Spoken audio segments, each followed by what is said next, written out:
cosas muy bonitas, y ya estamos por llegar ahí. ¿Cómo era la vida de los primeros cristianos en aquel tiempo? Que es la misma hoy en día. No hay cambio.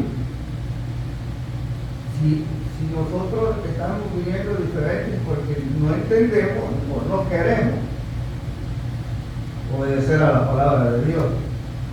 Pero el apóstol Pablo dijo que no había dos evangelios, era uno en real. El que no lo practica y se va fuera de lo que ya está establecido por Dios, está haciendo su propia voluntad y está creyendo en un evangelio sin fundamento, que no lo va a llevar a nada. Porque un solo es el que nos lleva a la bendición. Y es el que se estableció en el libro de los Hechos y siguió a través de las epístolas. Después de eso apareció Pablo, apareció todos los discípulos del Señor escribiendo la doctrina de los apóstoles, que es lo que está escrito para la iglesia del Señor hoy en día. Entonces, pero pasamos viendo lo que era el principio de la vida cristiana en aquellos días. Ahora, en estos tiempos, no se está viendo como se debería de ver, hay que ser realistas.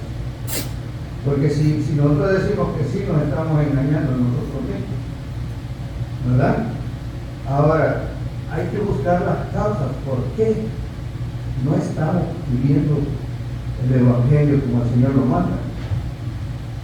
Algo está deteniendo que nos sometamos a Él. Y no es el Espíritu de Dios.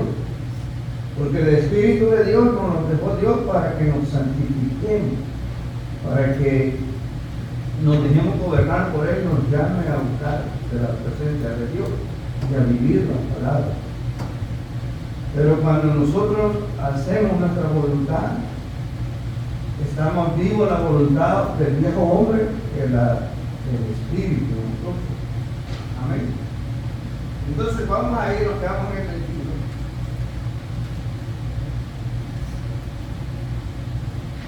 Estábamos hablando que todo lo que pasó desde que empezó el capítulo 1, el Señor antes de ir al cielo le dijo a sus discípulos que iba a enviar el Espíritu de Dios. ¿Sí o no? ¿Cuántos no han leído esa parte? Y que cuando ellos recibiesen la llenura del Espíritu, ellos iban a recibir poder. Y no solamente el poder, sino que iban a ser testigos de la vida de Cristo. O sea que el Espíritu de Dios es el que viene a manifestar la imagen de Cristo en nosotros. Y el Espíritu de Dios viene acompañado con frutos, que nosotros le decimos los frutos espirituales. Esos frutos espirituales, cuando el creyente recibe el Espíritu Santo, es responsable de hacer que eso se haga en nosotros cada día más fuerte y que vaya manifestando. Jesucristo lo dijo, es que no hay engaño, la palabra es tan sencilla que a veces nos queremos enredar porque queremos. Jesús dijo, el buen árbol se conoce. ¿Por qué usó esa palabra el Señor? Digo, el buen árbol se conoce ¿por qué? Por su fruto. Y el mal árbol también. Ahora, en Juan 14, él se presenta como el árbol plantado en la viña del Padre. Y nosotros como las ramas injertadas al árbol. No sé si es el 15 o el 14, no estoy seguro. Entonces, ¿por qué el Señor usa esos símbolos literales, terrenales? Porque es una manera de poner ese ejemplo para que nuestra mente espiritual logre captar el propósito de la enseñanza de Dios en nuestra vida. Somos engendrados al árbol, dice. Pero más adelante dice que aquella rama o el pámpano que no da fruto se seca. Y después que se seca es cortado y echado al fuego. Quiere decir que nuestra vida es muy importante, que los frutos del Espíritu nosotros trabajemos duro para que se manifiesten en nuestra vida. Él mismo dijo que carne y sangre no pueden heredar el reino de Dios. Romanos 8:1 y 8:2 dice: ahora pues ninguna condenación hay para los que están en Cristo Jesús. Punto. Los que no andan conforme a la carne, sino conforme al Espíritu. O sea, el cristiano que está caminando en la vida del Espíritu está en novedad de ¿qué? De vida. Pero el cristiano que le da la rienda suelta a los frutos de la carne y se goza en ellos, no le ha nacido la luz de Cristo. Y no lo digo yo, lo dice la palabra. Amén. Vamos a leer hacia adelante, voy a leer todo y luego vamos a resumirlo. Vaya conmigo al libro de los Hechos, capítulo 2, versículo 21. Y usted me sigue con su vista, amén. Y todo aquel que invocar el nombre del Señor será salvo.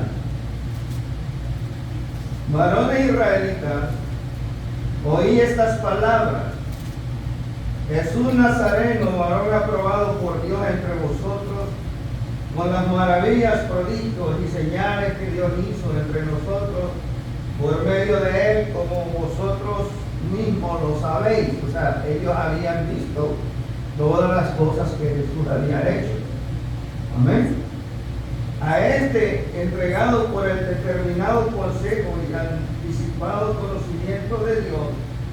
O sea que lo que Cristo padeció fue entregado, todo lo que él padeció ya estaba anticipado por el gran conocimiento de Dios. Ya Dios lo había estipulado que era necesario que su Hijo padeciese y que fuese a morir hasta la cruz y después resucitar, para que él pudiera ser el sacerdote eterno que iba a entrar a la diestra de Dios y interceder por nuestros pecados. Por eso Isaías dice que él cargó en su espalda nuestras rebeliones. Él se llevó el castigo de nosotros.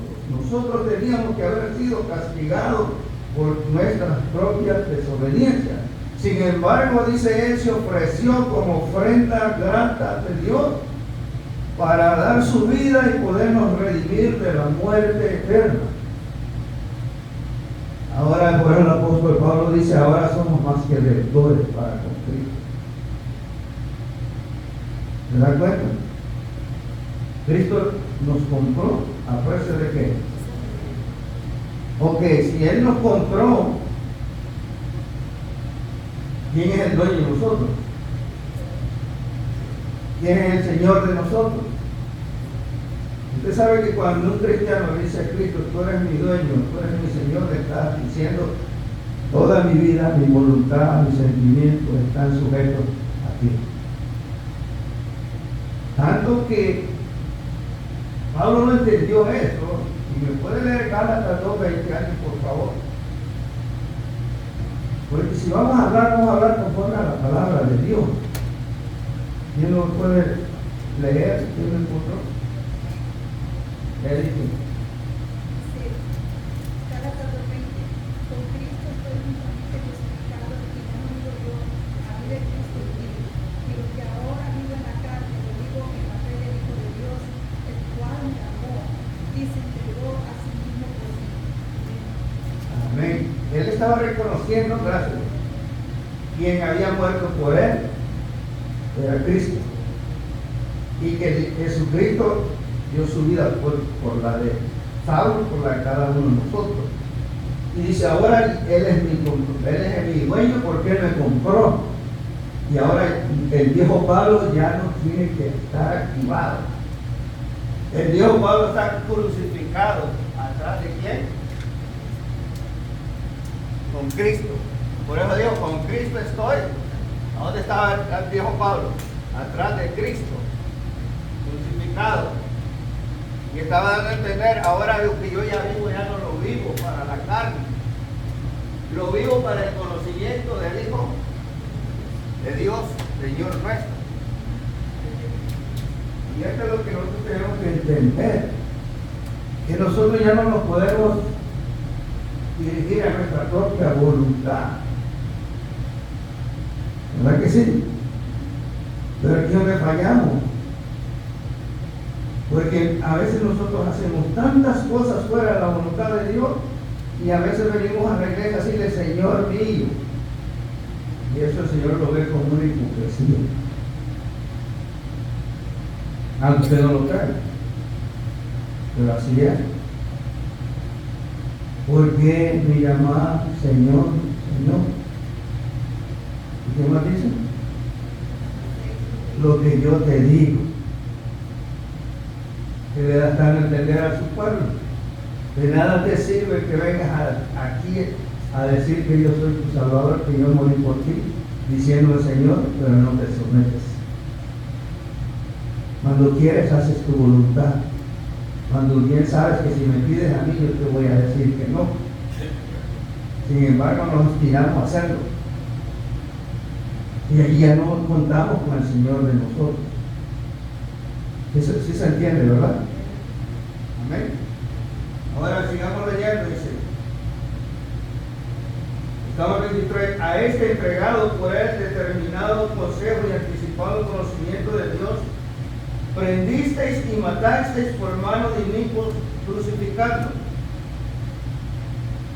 El premio de todo eso, dice, al cual Dios levantó, suelto los dolores de muerte, por cuanto era imposible que fuera retenido por ella.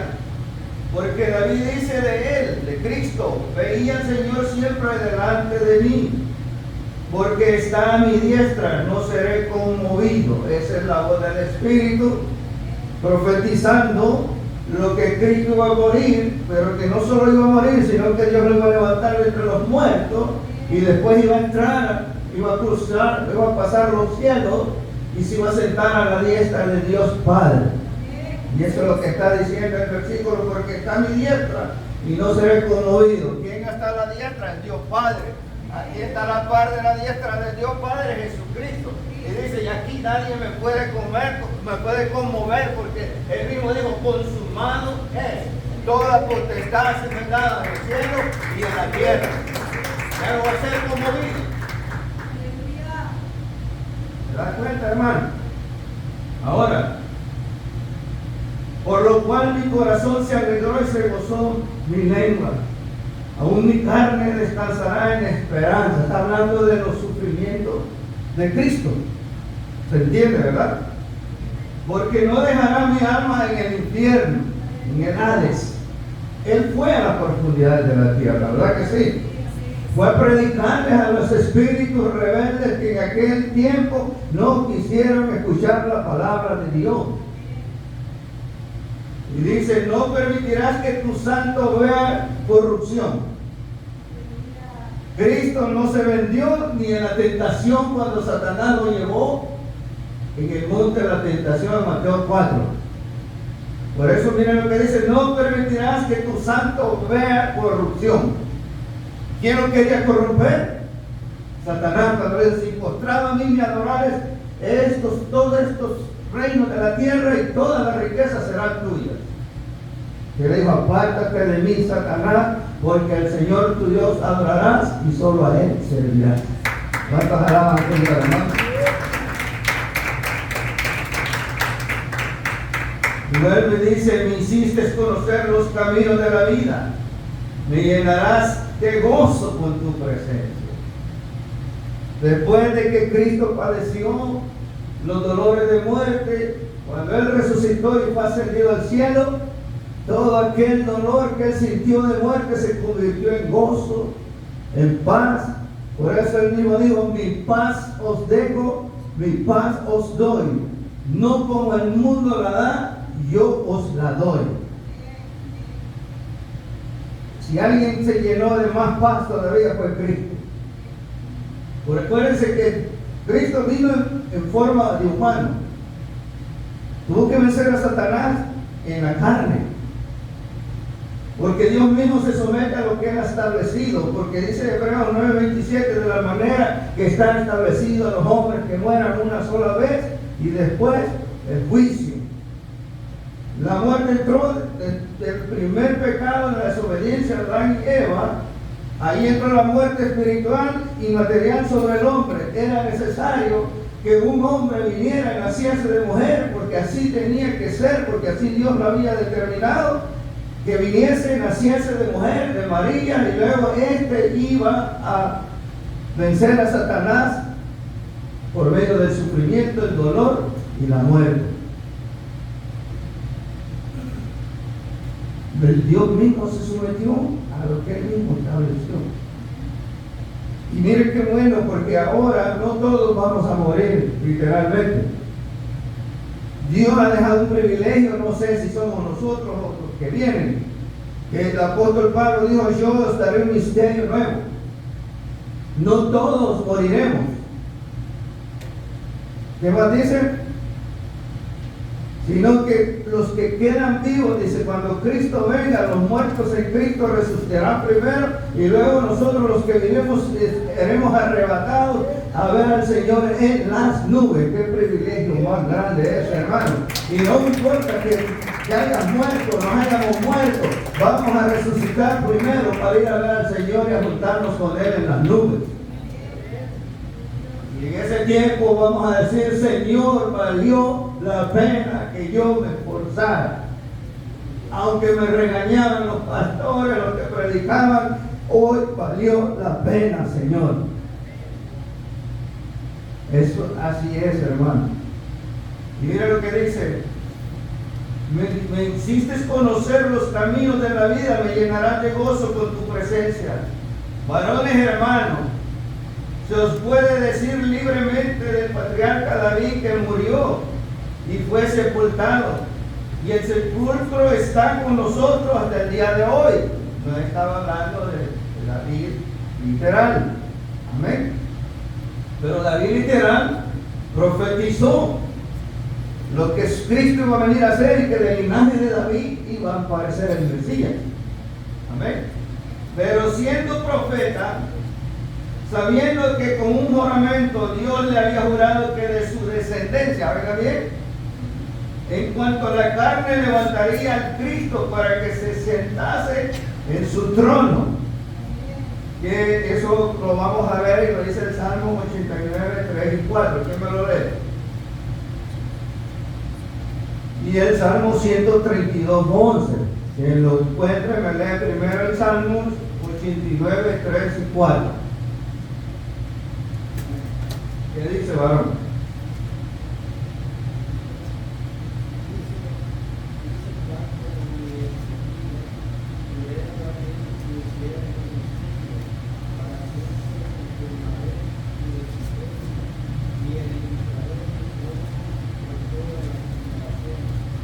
¿De quién estaba hablando? De Jesucristo, que de la descendencia de David iba a aparecer el Mesías, el Cristo Salvador, el Mesías de los israelitas y el Salvador del mundo, de la iglesia. ¿Cuántos alaban al Señor? Yo le alabo porque yo por Él estoy aquí, por Él está tú ahí sentadito, bajo esa promesa de que si nos morimos, nos vamos con el Señor.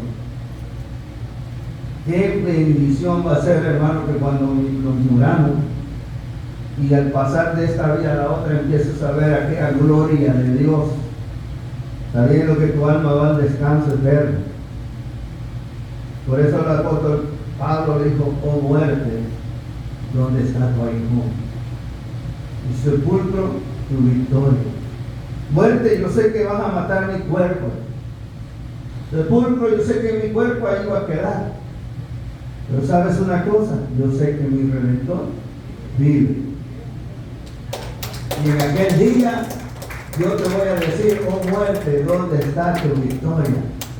Y sepulcro, ¿cómo fue? Tu victoria. ¿Qué va a pasar en aquel día cuando seamos levantados? Porque dice que vamos a ser levantados de nuestro sepulcro, hermano. La muerte ahí no va a poder hacer nada. Porque al contrario, el Señor nos va a levantar, nos va a dar vida, aquellos esqueletos, aquel polvo va a cobrar forma de un cuerpo celestial.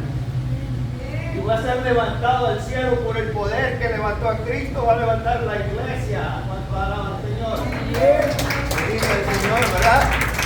Y usted va a quedar viendo el sepulcro donde fue enterrado y le va a decir, ve, ya no más, ya no puedes conmigo. Por eso el apóstol Pablo dijo esa palabra. Ese hombre está durmiendo, pero él sabe que cuando el Señor cumpla todo y venga por su iglesia, él va a estar en la boda del Cordero. Y ahí van a estar todos los cristianos que le van a confiar al Señor, sentados con Él. ¿Y sabe quién nos va a servir? El mero Cordero de Dios. Yo casi lo veo, hermano, con esas vestiduras y ese rostro glorioso y aquellas mesas y él de medio venir, buen pueblo mío. En lo poquito me fuiste fiel, en lo mucho los he puesto. Ven, ven al gozo de tu Señor. Oh, qué hermoso va a ser eso, hermano. Qué lindo es el Señor, ¿verdad? Vale la pena, hermano. No importa el dolor que estés pasando, la enfermedad que estás pasando, si a veces no puedes caminar, no importa. Esto se va a deshacer, dijo el apóstol Pablo en 2 Corintios 5, ¿quién me lo lee? Si no es 5, es 1 Corintios. Para que vean, hermano, que hay unas promesas que nosotros tenemos que atesorarlas en nuestro corazón. Si no es primera, es segunda. Sabemos, dice, que si nuestra casa terrestre, 2 Corintios 5:1, ¿quién me lo lee? Sabemos que si nuestra morada terrestre, este tabernáculo se deshiciere, tenemos de Dios un edificio, una casa nueva, hermanos, eterna en el cielo. Aleluya, ¿cuántos alaban al Señor por eso, hermano? Mira lo que tú y yo debemos de saber. Lo voy a volver a leer para que nos gocemos, hermanos, nos animemos. Estas son promesas de Dios para su pueblo. Que si nos esforzamos, hermanos, hay un gran premio. No te descuides. Estamos prestos para ser levantados. Las cosas en el mundo se están poniendo como un termómetro que revienta de caliente. Ya no hay paz, ya no hay seguridad, solamente el que habita en el abrigo del Altísimo. Dice, porque sabemos que si nuestra morada, esta, mire, terrestre, o sea, este tabernáculo, ¿cuál es el tabernáculo del Dios viviente? Nosotros, 1 Corintios 3:16, ¿o no sabéis que vosotros sois el templo de Dios y que el templo de Dios y que el Espíritu de Dios mora en vosotros? Pregunta. Y luego dice, se deshiciere, tenemos de Dios un edificio, una casa, no hecha de manos de hombre. ¿Qué más dice? Eterna en los cielos.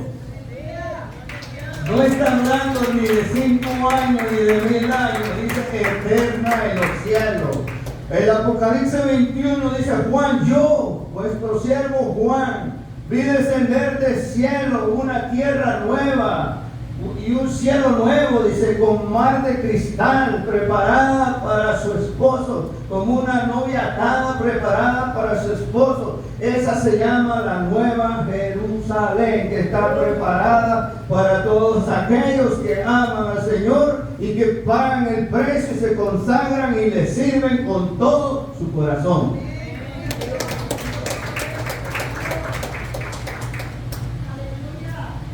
Y el tiempo está cerca. Está cerca. Y aquel que oye la voz del Señor, porque él mismo dice, mis ovejas oyen mi voz y me siguen. Ahora más que nunca hay que acercarnos más a la iglesia, a estudiar la palabra, a rendir nuestros problemas, nuestros hábitos al Señor, todo enojo, toda ira, todo adulterio, fornicación, toda gritería, soberbia, todo lo que no le agrada a Dios, hay que entregarle a Jesús todas esas cosas, porque Él dijo, venid a mí, todos los que estáis cargados y cansados, que yo os haré descansar. Hablando, trae esas cargas, porque esas son cargas que abaten el alma, la ponen en un estado desanímico. Son cargas que no nos dejan enfocarnos en la palabra y que nuestra alma se rinda a la voluntad de la palabra de Dios. Ahora dice, vamos a Hechos 2. Ahora que empieza a hablar y les dice en 31, viéndolo antes, habló de la resurrección de Cristo, habló de la resurrección de Cristo, que su alma no fue dejada en el Hades, ni su carne dio corrupción. A este Jesús resucitó Dios, de lo cual todos nosotros somos testigos. Ellos eran testigos literal, ellos lo vieron con sus ojos.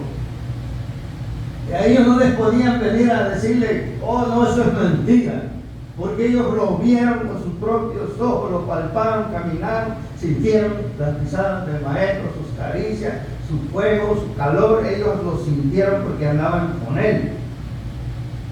También nosotros lo sentimos igual, porque no nos dejó huérfanos, nos dio de su Espíritu Santo. Y Él mismo dice, yo vendré a vosotros y estaré con vosotros hasta los últimos días de vuestra vida. Y eso es cierto. ¿Cuántos lo creen? ¿Cuántos creen que el Señor está con nosotros? Está en tu casa, está en tu vida.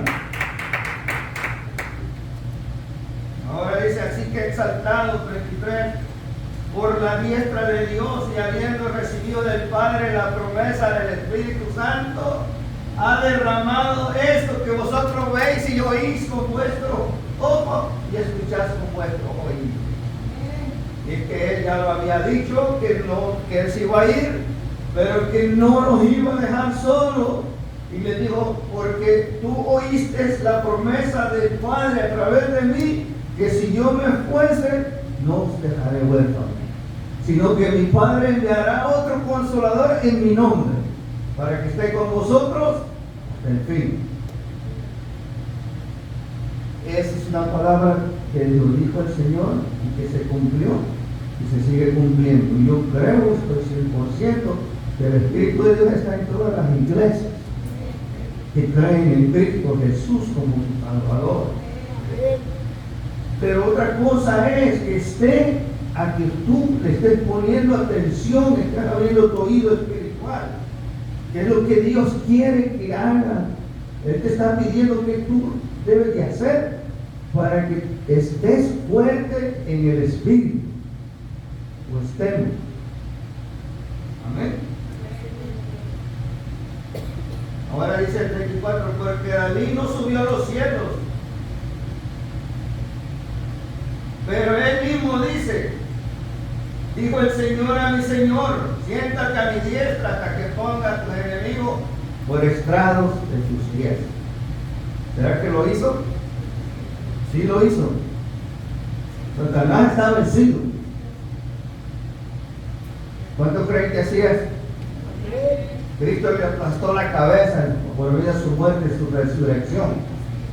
Sepa pues ciertísimamente toda la casa de Israel, que a este Jesús a quien vosotros crucificasteis, Dios lo ha hecho Señor y Cristo. Y al oír esto se compungieron de corazón y dijeron a Pedro y a los otros apóstoles, varones hermanos, ¿qué haremos? ¿Qué miran ustedes ahí después de que Pedro empieza a hablar con aquella sabiduría del Espíritu Santo, trayendo las promesas de Joel, de todo lo que habló a través de Cristo, que todo eso que ellos estaban viendo se había cumplido y que ellos mismos eran testigos de lo que se había escrito de aquel Cristo que tenía que padecer y que tenía que morir, pero que también iba a resucitar para darnos vida juntamente con Él? Y que no solamente, dice, este Cristo no solamente vino a morir, también dijo que nos iba a dar su Espíritu Santo, porque ya el Padre lo había ordenado en su grande conocimiento. Ya el Señor había ya establecido todo lo que Jesucristo iba a padecer para darnos vida, y no solamente Él dijo que nos iba a dejar huérfanos, sino que también nos iba a dejar de su Espíritu Santo. Ahora viene esta otra parte. Dios nos dejó el Espíritu Santo no para que nosotros nomás tengamos idea que tenemos Espíritu. Dios, enviarnos el Espíritu Santo, lo envió con un propósito. ¿Cuánto lo creen? Muy importante en nuestra vida espiritual, hermanos, de tener el Espíritu de Dios. Porque sin el Espíritu Santo no podemos imitar a Cristo, no podemos ser testigos de la vida del Señor. ¿Será cierto eso, hermana Yolanda? Y recibiréis el poder del Espíritu Santo, le dijo el Señor Cristo. Y cuando haya venido sobre vosotros, entonces me seréis testigos. Y no solamente en Jerusalén ni en Samaria, sino en todos los confines de la tierra. Y te van a entender, no solo ustedes, sino que esta promesa no es solo para ustedes, para vuestros hijos y para todos aquellos que creen en su nombre y lo reciben como su único Salvador.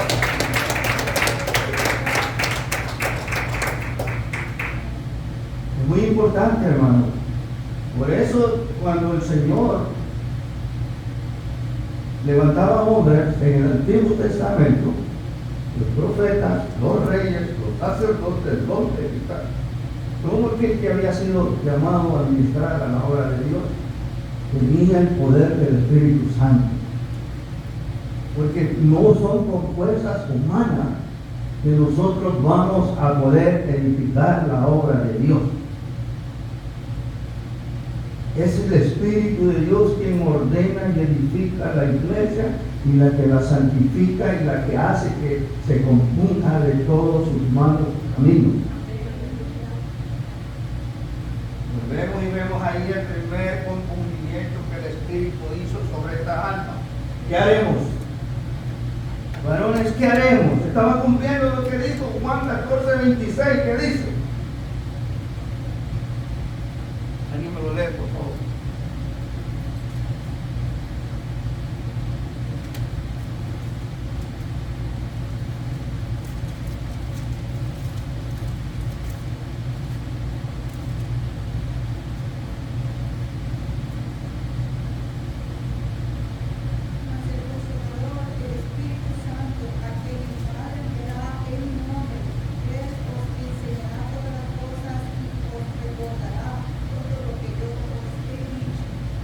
¿Quién recordó a Pedro el mensaje que le dio? ¿Y qué hizo el Espíritu de Dios al dar esa palabra? Redarguyó. Los corazones de los que habían crucificado a Cristo se dieron cuenta que el enemigo, por una manera u otra, los había cegado. Por eso el Señor dijo: Padre, perdónalos, porque no saben lo que hacen. Estaban cegados, cauterizados sus corazones. Aquellos que recibieron tantos beneficios del Señor cuando andaban acompañándolos, muchos de ellos fueron sanados y liberados del demonio. Muchos de ellos los ojos se les abrieron porque eran ciegos. Esos al final le dijeron: crucifica. Se animaron a decir que la sangre de Él caiga sobre nosotros. ¡Qué maldición la que se tiraron encima! Dios los puede perdonar, pero no se quitaron la gran repercusión por haber crucificado al Maestro. Vemos el pueblo de Israel sigue todavía pagando caro lo que hizo. ¿Cuánta sangre ha sido derramada? ¿Cuántos judíos han sido acribillados? ¿Cuántas mujeres judías han sido sacados sus hijos de sus vientres? Pero por eso no quiere decir que no son pueblo de Dios. Sí, como nosotros somos pueblo de Dios, pero si andamos en rebeldía, vamos a tener que dar cuenta por nuestra desobediencia. Toda desobediencia tiene consecuencias. Dios perdona, pero no te va a quitar la disciplina. ¿Cuántos creen que así es? Porque todo lo que haces aquí en la tierra, si tú matas a alguien, Dios te puede perdonar, pero eso no te va a quitar de que no vayas a la cárcel a pagar por tu delito. El presidente de El Salvador le hicieron una pregunta. Nosotros hemos visto, señor presidente, que hay muchos reos de que se están reformando y que usted los está haciendo que reformen y den algo a la patria. Y muchos de ellos hemos visto que se han convertido al evangelio. Y la respuesta que Dios les dijo, sí, es que Dios perdona todo pecado. Y ellos, aunque estén en la cárcel el día que se mueran y se han arrepentido de verdad, sus almas se van a ir con el dador de la vida. Pero eso no les quita a ellos que paguen por lo que hicieron. Como que quisieron entender, va a tener usted misericordia de ellos. Dice, no, ellos han matado, dañaron tanta gente, dice, tantas familias integradas, muertas, violadas, les quitaron la... Ellos tienen que pagar por lo que hicieron. Ahora, si ellos se arrepintieron de corazón, cuando ellos se mueran, les espera la libertad de la eternidad. Son ejemplos que a veces Dios permite que uno los vea, para que veamos que hay una ley espiritual, y eso está en el libro de Gálatas, que dice, no os engañéis, Dios no puede ser burlado. Luego dice, porque todo lo que el hombre sembrare, eso cosechará. Y luego si cosecha en la carne, corrupción eterna va a recibir. Si cosecha en el Espíritu, vida eterna en Cristo Jesús. Es la ley del karma que está escrito en la palabra. No lo podemos quitar nosotros, lo podemos evadir, lo podemos ignorar, porque a veces ignoramos eso porque no tenemos cierto temor a enfrentarnos a la realidad de la palabra. Pero sabemos que si nos enfrentamos a la realidad de la palabra, puede que Dios con su palabra sacuda el alma de nosotros y nos lleve al arrepentimiento. Como lo hizo con el pueblo de Nínive. ¿Cuántos han leído esa historia? Cuando manda al profeta que es Jonás, ¿verdad? Que Jonás sabía de que Dios es un Dios tan grande de amor. Eso es lo bueno también. Que Dios es un Dios de amor. De amor cuando el pueblo verdaderamente reconoce su condición delante de Él y se humilla para pedir misericordia. Porque es que todo está establecido y nadie se puede salir del orden que ya está establecido. Como dice 2 Crónicas 7:14, si mi pueblo se humillare por el cual mi nombre es invocado y confesaren todos sus pecados y se apartaren de ellos, yo descenderé de los cielos y sanaré su tierra. Están diciendo, sanaré su familia, sus hijos y su alma. Pero nos tiene que venir ese proceso que ya Dios nos ha puesto a nosotros desde el Antiguo Testamento hasta hoy. ¿Qué tenemos que hacer? Todos los días, hermanos, tenemos que meditar qué hemos hecho. Cuando vengamos en oración, ya sea en la iglesia, en nuestro cuarto, donde sea, pedirle a Dios que nos ayude a superar cosas que no le agradan, porque tú y yo lo sabemos. ¿No? ¿Tú crees que así es? Si nuestro corazón nos reprende, mayor es Dios, dice la palabra. Ok, ¿y qué haremos? Porque para vosotros es la promesa. Aquí les empieza ya a enfocar la importancia de que se llenen del Espíritu Santo. Porque para vosotros es la promesa, para nuestros hijos, para todos los que están lejos, para cuando el Señor nuestro Dios llamara. ¿Cuántos nos ha llamado el Señor aquí? Así que si usted no dice, me está dudando, y la duda no es de Dios. El que pone duda es el enemigo. Esa promesa es para tú, para mí, para mi hija, para mis hijos, para toda tu familia. Cree en el Señor tu Dios, serás salvo tú y toda tu familia, le dijo Pablo a aquel que los estaba cuidando en la cárcel. Ahora dice, con con otras muchas palabras, testificaba y les exhortaba diciendo: sé salvo de esta perversa generación. Fíjate que si esa generación era perversa, ¿cómo está la de hoy? ¿Ah? Está peor. Pero ¿cuál es la clave para ser salvo de esa perversa, para no caer en esa perversidad del diablo? Llenarnos de su espíritu. Así que recibieron su palabra y fueron bautizados, y se añadieron aquel día como 3,000 almas. Y no solamente creyeron en Cristo, sino que también entraron en la perseverancia. Que muchos cristianos aceptan a Cristo, pero no se someten, no perseveran en la obediencia. A eso le llaman cabrillos. La Biblia, no yo. Usted sabe que el cabro anda saltando por todos lados, ¿verdad que sí? No tiene paz y anda por todos lados inquieto.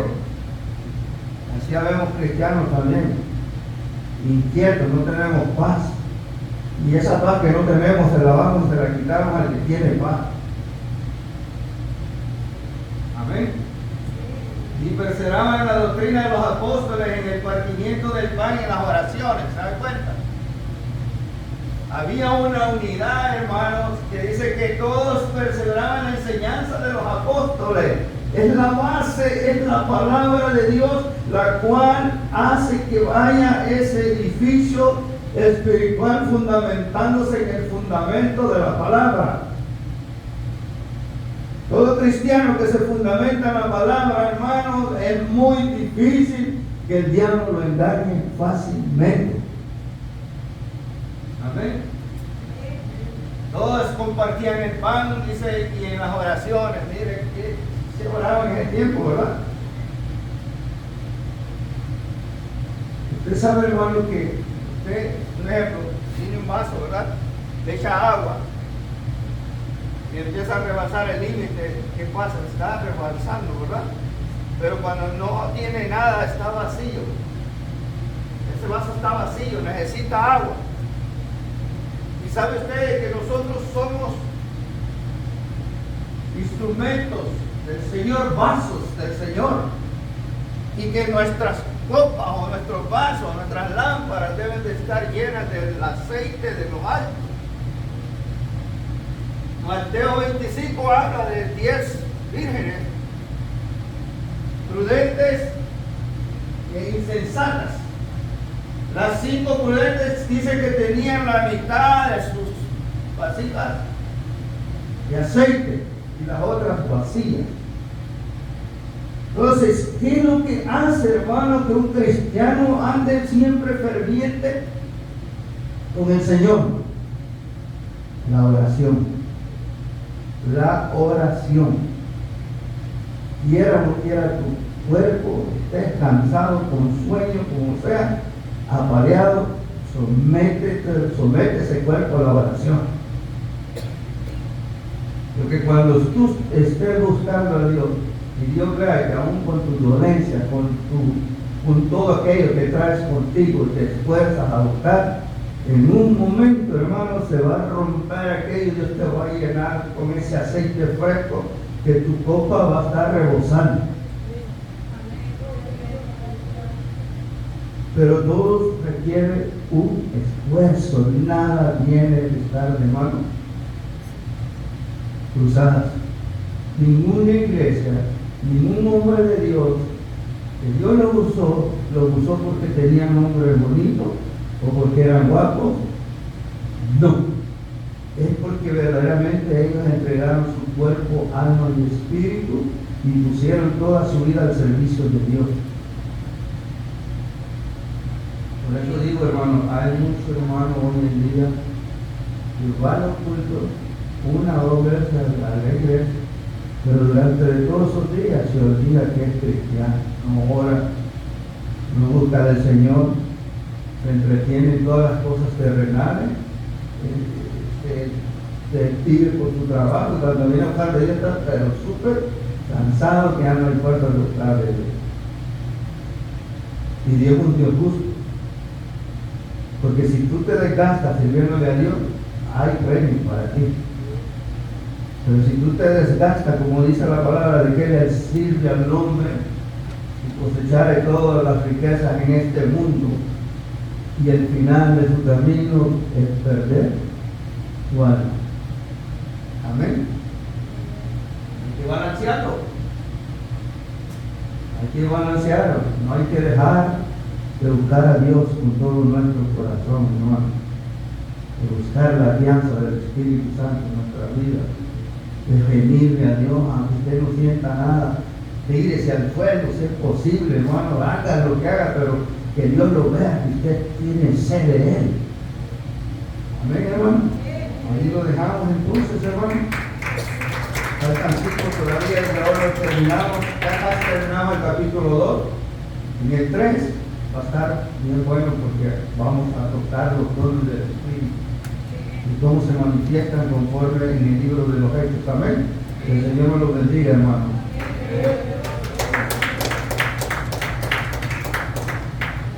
Siempre se me olvida la oración y hablando, exhortando de orar, ¿verdad? Señor, ten misericordia. Vamos a orar, hermano. Padre, te damos gracias en el nombre de Jesús. Gracias por tu palabra, Dios. Gracias por esta enseñanza, Dios mío. Yo espero que esta enseñanza se meta en lo más profundo de nuestro corazón y la podamos poner por obra. Nos humillamos a esta palabra porque yo creo que esta es tu palabra, Señor. Este es tu evangelio. Yo te pido, Jehová de los ejércitos, que mi corazón se someta a la obediencia de esta palabra, como te pido por este pueblo, y Dios, que todos nos sometamos a la voluntad de tu palabra y que todos en aquel día nos podamos ver allá en la boda del Cordero, Señor. Todo te lo hemos pedido en el nombre de Jesús. Amén y amén. Ahora sí.